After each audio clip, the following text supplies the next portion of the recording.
La industria de los videojuegos está llena tanto de juegos como de polémicas. Empresas que te prometen horas de diversión gracias a sus juegos muchas veces son capaces de cagar a niveles estratosféricos. Y eso conlleva que muchas veces estas mismas empresas pierdan el rumbo. Un error lo comete cualquiera, pero cuando un error trasciende cagada monumental, no va a pasar desapercibido por la gente que compra tus juegos. Y lamentablemente esto arruina la reputación y la confianza con las mismas personas que ponen todo su dinero en la mesa para adquirir tus productos. Pero podríamos decir que las polémicas que repercuten de una peor forma son de las que nacen por conflictos internos. Estas mismas son las que tienen la capacidad de manchar de por vida a cualquier empresa. Por ejemplo, toda la polémica que genera las microtransacciones, la pésima gestión en cuanto a tema de mantenimiento de servidores en juegos online, se quedan pequeñas cuando hablamos de forzar a gente a trabajar más horas de las estipuladas por contrato, o por otro lado, que la misma empresa oculte ciertos abusos que gente con cargos muy importantes ha cometido. Podríamos bautizar esto como la cara oculta de una empresa, pero la verdadera pregunta podría ser cómo es posible llegar a este punto, de tener una trayectoria impecable creando juegos donde la diversión está 100% garantizada, que prácticamente pillan la cabeza de los ejecutivos que están a cargo de la empresa por redes sociales. Blizzard, como empresa desarrolladora de grandes títulos, ha sobresalido por muchos años dentro de la industria de los videojuegos. Y si nos paramos a pensar, ha hecho mucho en pos de crear juegos para que millones de personas gasten horas y horas de diversión. También ha sido muy innovadora creando juegos con mecánicas únicas en donde se nos ofrece un gameplay frenético con gran variedad de personajes como lo es el Overwatch, o por otro lado creando el MMORPG más adictivo del mundo donde miles de personas renuncian a sus vidas por ser esclavos de este juego, World of Warcraft. Pero en este último tiempo te habrás dado cuenta de que esta empresa no fue más que en caída libre, y la escala de desastres para esta misma de renombre fue escalando con el correr del tiempo, a tal punto que se tocó cierto límite en donde salieron a la luz ciertas cosas que sería lo último que quisieras escuchar de una desarrolladora a la cual vos sos consumidor de sus juegos, y más si hablamos de un fan de cualquiera de los juegos ya mencionados. Y hablando de fans, ¿nunca notaste que cuando algo empieza su ciclo de decadencia es cuando ese algo hace oídos sordos y finge que todo está bien? Videojuegos que tienen una comunidad de fans ven este patrón autodestructivo, perjudicando mayoritariamente a los jugadores porque no solo se sienten ignorados al señalar errores que no son parchados o no estar de acuerdo con ciertas normas que quiere implementar la empresa, sino que los motiva a desinstalar el juego tarde o temprano. Electronic Arts es la empresa que mejor ejemplifica lo anterior mencionado con Battlefront 2. Todo el revuelo que hubo al darse cuenta de que los jugadores tenían que pagar para obtener ciertos ítems o skin de personajes, teniendo que prácticamente donar un riñón para poder obtenerlos. Y el resto fue historia. Battlefront 2 se convirtió en el juego peor valorado del año, y Electronic Arts consagrándose como una de las empresas más odiadas dentro del mercado de los videojuegos. Y volviendo con Blizzard y sus juegos, podríamos decir que en algún punto antes de entrar en un periodo decadente tuvo este comportamiento, pero entre tantos juegos de Blizzard se puede decir que ninguna comunidad sufrió más esta etapa que la de Overwatch. ¿Qué se puede decir de este juego? Sus inicios estuvieron repletos de polémicas en las cuales una es más variopinta que la otra, como podría ser el caso donde un usuario en foros se quejaba de la pose hipersexista de Tracer, y después está el tema más polémico de todos, y es que este shooter resultó ser una fuente inagotable de contenido XXX para páginas no por, en donde muchos animadores independientes salen a relucir un talento magistral a tal punto de confundir algunos de estos videos que hay en estas páginas con cinemáticas del juego. Hoy en día mucha gente que vive de la animación o del dibujo encontró un nicho dentro de Overwatch creando contenido para mayores de 18, pero más allá de las polémicas, el ascenso de este juego fue meteórico, a tal punto de recibir una victoria en los GOTYs como juego del año, victoria que también fue polémica por el hecho de que le tocó competir contra rivales como Doom 2016 y Uncharted 4. Y la polémica es entendible, ¿cómo es posible que Papá Doom pierda contra un shooter que ofrece más culos pixeleados que acción? El caso es que gracias a esta victoria, esto le permitió a Blizzard consagrarse como el mejor estudio del año. Todo era felicidad hasta que llegó Overwatch 2. Cuando algo promete que va a ser mejor de lo que fue, eso nos dejaría con un nivel de hype bastante elevado, y cortar el listón que ya de por sí estaba muy elevado sería tremenda hazaña. Pero al final del día, lo que le mostrás al mundo es arbitrariamente lo contrario, tomando decisiones en las cuales das a entender que querés que todo se vaya al carajo. Overwatch 2 por un largo tiempo se definió como un depósito de promesas vacías, una salida al mercado plagada de retrasos, modos de juegos que iban a ser cancelados o por otro lado cambiados, empeorando significativamente el gameplay. Y el tema más preocupante, el matchmaking. Había muchos usuarios señalando los disparejas que eran las partidas, al tener que enfrentarse contra gente de nivel más alto. Un ejemplo es como si un gato tuviera que pelear contra un mamut. No hay chance. Y gracias al problema que tenía el matchmaking vino a colación otro problema más serio, la proliferación de hackers en partidas. Al ver las diferencias de niveles muy notables, varios jugadores tomaban la decisión de usar ciertos trucos que le permitían mejorar su rendimiento. Y por si fuera poco, este juego, a diferencia de su sucesor, introdujo una práctica que dentro del mundo de los videojuegos es odiada por muchos gamers: las malditas microtransacciones. Con lo desequilibradas que eran las partidas, los hackers acechando en el multijugador y Blizzard por un lado apuntándote con un arma para que le des todo tu dinero, fue el combo perfecto para motivar a muchos usuarios a desinstalar el juego y dejar una reseña en Steam. Y hablando de Steam, cabe mencionar que el único logro de Overwatch 2 fue ser el juego peor valorado de la historia de esta plataforma, y para muestra un botón. Estas son un par de reseñas publicadas. Para resumir la cosa en cuestión, este juego no es ni la sombra de lo que fue en su día.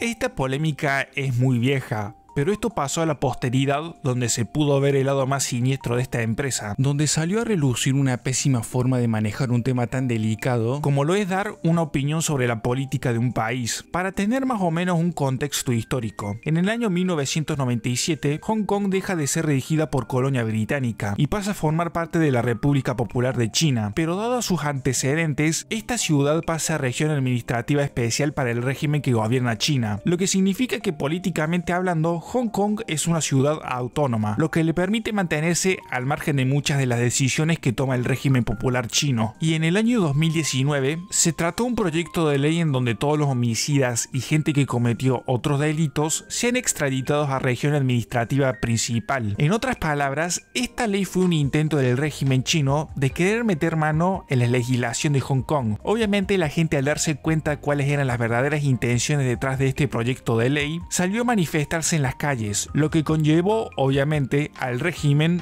reprimir en las calles usando las fuerzas policiales. La polémica central empieza cuando un jugador de Hearthstone apodado Blitzchung se pronunciaría políticamente en un stream, el evento de transmisión de Hearthstone Grandmasters en Taiwán, donde usaba una máscara de gas afirmando lo siguiente: liberen a Hong Kong, la revolución de nuestros tiempos. Y es acá cuando Blizzard entra a disparar un choclazo de sanciones contra este jugador. Lo que hicieron primero fue eliminar el streaming en donde Blitzchung se pronunciaba sobre el tema. Después le quitarían el premio monetario que ganó compitiendo contra otros jugadores en un torneo, y al final recibiría un veto de toda competición que duraría 12 meses. Y la parte más surrealista sería que la misma gente que entrevistó a Blitzchung serían despedidas a pesar de haber mantenido una posición neutral ante el tema durante todo el streaming. Esto significó un quilombo estratosférico para Blizzard, porque no solo tuvieron que enfrentarse al odio masivo que generaba en redes sociales, siendo mayoritariamente un público que se posicionaba a favor de los dichos de Blitzchung y repudiaba activamente el accionar de esta empresa. Y a esto se le sumó que dentro de las oficinas de Blizzard, 30 trabajadores dejaron sus puestos para expresar su apoyo a Hong Kong y a Blitzchung. El comunicado de Blizzard, en donde se anunciaba el veto de Blitzchung, alegaba que todo acto que perjudica a la empresa tendría su correspondiente penalización. Y para tratar de no quedar como los malos de la historia, agregaron que seguirían defendiendo la libertad de expresión y las opiniones individuales de las personas. Cabe destacar que en el comunicado nunca se da un por qué echaron a los entrevistadores, visto y considerando que durante todo el directo nunca se posicionaron ni a favor ni en contra. Mucha gente en redes afirmaría claramente para dónde quería patear Blizzard, señalando también que los valores de los que tanto les gusta hacer gala, lidera con responsabilidad, piensa en global y todas las voces importan, no son más que papel higiénico cuando lo que realmente importa es querer seguir dentro del mercado sin conflictos con clientes importantes. El 2021 iba a ser un año decisivo para la empresa. Técnicamente Blizzard empezó con varios objetivos a cumplir. Se venían cositas, spoiler, todo salió mal, prácticamente siendo el peor año para la empresa, dentro de lo que vendría siendo su época de decadencia. Para empezar, Jeff Kaplan, la mente maestra detrás del Overwatch y un veterano de la compañía, renunciaría de Blizzard dejando atrás a su equipo de trabajo en pleno desarrollo de Overwatch 2. Se teoriza de que las razones de por qué Kaplan renunció se deben a la atmósfera de toxicidad que se había generado dentro de Blizzard, atmósfera de la que Kaplan mantenía alejada a su equipo de trabajo.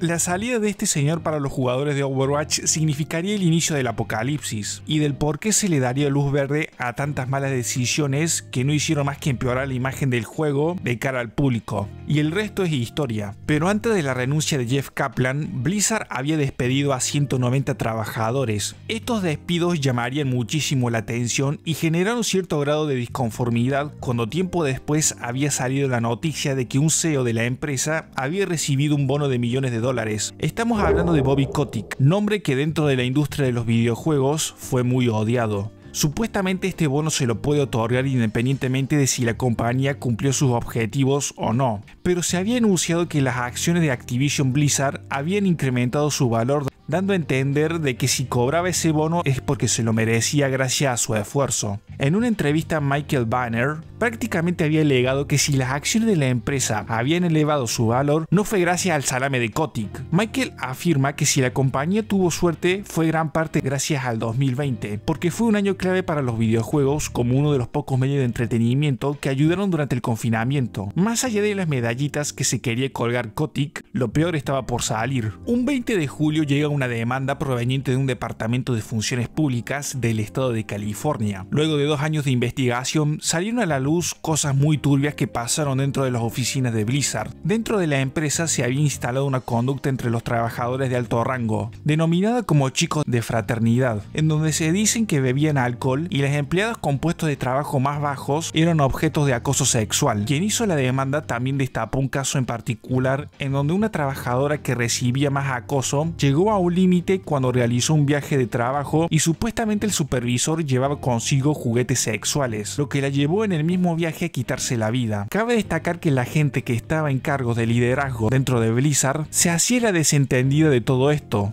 Obviamente Blizzard trató de desestimar la denuncia de este departamento estatal a través de comunicados abiertos al público que la gente repudió activamente. Incluso empleados dentro de las oficinas empezaron a hacer huelgas porque prácticamente la empresa en esos comunicados los estaban tomando de idiotas. El escándalo y todo el revuelo que se armó desestabilizaron tanto la empresa como los juegos. Como por ejemplo, se temió en un punto que las marcas que patrocinan la escena del competitivo de juegos como Overwatch se desentendieran de todos los escándalos que saltaron de Blizzard, cortando todo tipo de patrocinio o paralizando el desarrollo de juegos, ya que había muchos empleados en huelga. Como era de esperarse, la mala imagen no iba a desaparecer tan fácilmente, y todo culminó cuando los ejecutivos y accionistas se sentaron y llegaron al acuerdo de que había caras que tenían que desaparecer de Blizzard, ya que estaban manchando la imagen pública que tenían, comenzando por la de Bobby Kotick. Muchos medios dan a entender que él mismo dimitió de su cargo, pero está claro que si él mismo renunció, tanto accionistas como otros ejecutivos lo presionaron para tomar la decisión, y el resto es de público conocimiento.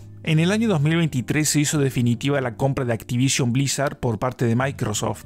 Compra que también estuvo cargada de problemas, pero eso es tema para otro video. Todos estos han sido los momentos más claves de la debacle que tuvo Blizzard como empresa dentro de la industria de los videojuegos. Más allá de todo este periodo decadente que tuvo que transitar, estando en las antípodas de un futuro incierto, en donde Microsoft juega un papel muy importante hoy en día para la toma de decisiones, pero no cabe duda de que las manchas imborrables de una pésima gestión quedarán vigentes por mucho tiempo, siendo estos momentos claves para empezar a escuchar a la gente que juega alguno de los juegos de esta compañía y tomar con más seriedad la opinión pública. Si el video te gustó, dale like, suscríbete para más contenido y compártelo con tus amigos. Sin nada más que decir, nos vemos en el próximo video. Chao, chao.